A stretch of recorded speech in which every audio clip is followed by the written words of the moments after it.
there, this is Andy Davidson with Quiet Times for Kids and the creator of the Morning Time Plans for Cycle 3.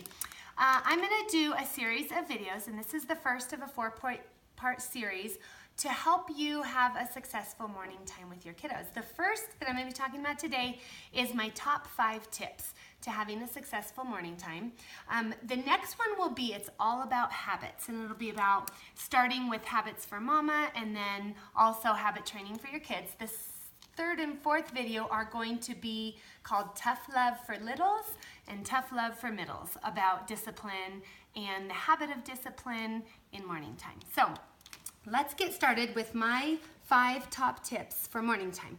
The first tip I want to give you is assigned seating.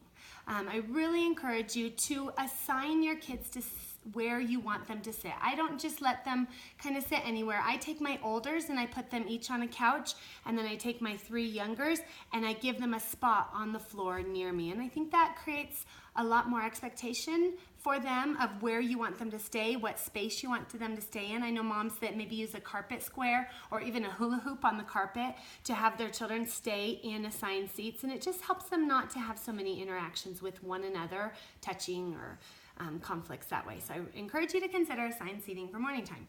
The second tip is maps and dry erase markers. So I have a collection of these maps, and they're just the cheap little Walmart maps that I believe are placemat maps.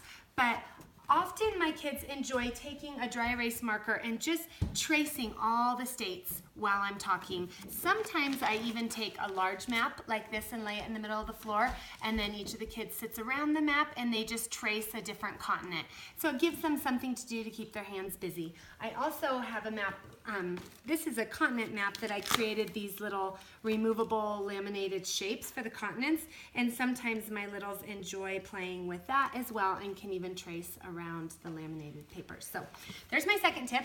My third tip is snacks. In my morning basket, I have this little thing, and it's just full of Lifesavers, peppermint Lifesavers. Every once in a while I have Fruit by the Foot in here too, but when things start to fade or when they're struggling, sometimes even just giving them a little sugar-free mint or a Fruit by the Foot or something can help keep everybody a little bit more busy. And still, I don't do it every morning, but I do that sometimes. So that's the third tip. The fourth tip is coloring books. We have kind of a basket of some of those adult coloring books with the really specific things, some of the little ones, and I don't do that every time, but I just know that my coloring basket is available, that sometimes that seems to make morning time go some more smoothly. And then my fifth tip is busy bags, and some of you may have already heard of these before. You can just Google busy bags for preschoolers. The original busy bags were these Ziploc gallon bags that you would create with different things that would keep a kid busy. In our family, I don't actually use the bags. We have kind of busy boxes, you could call them.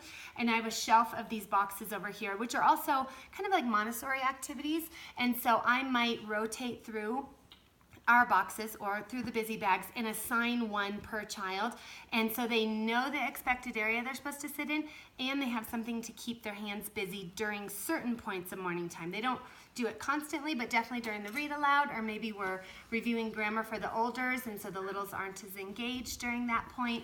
So that's when we use busy bags or busy boxes. So again, in summary, the 5 tips are assigned seating, maps with dry erase markers to give them just to color on those maps, and it's super easy to erase it, but they get in the habit of tracing maps. Third was snacks and treats that I keep kind of a stock of. Fourth was the coloring books, and 5 was kind of having a source of busy bags or busy boxes for your kiddos. So I hope this helps, and we'll see you next time when we talk about habit training in morning time. Bye-bye.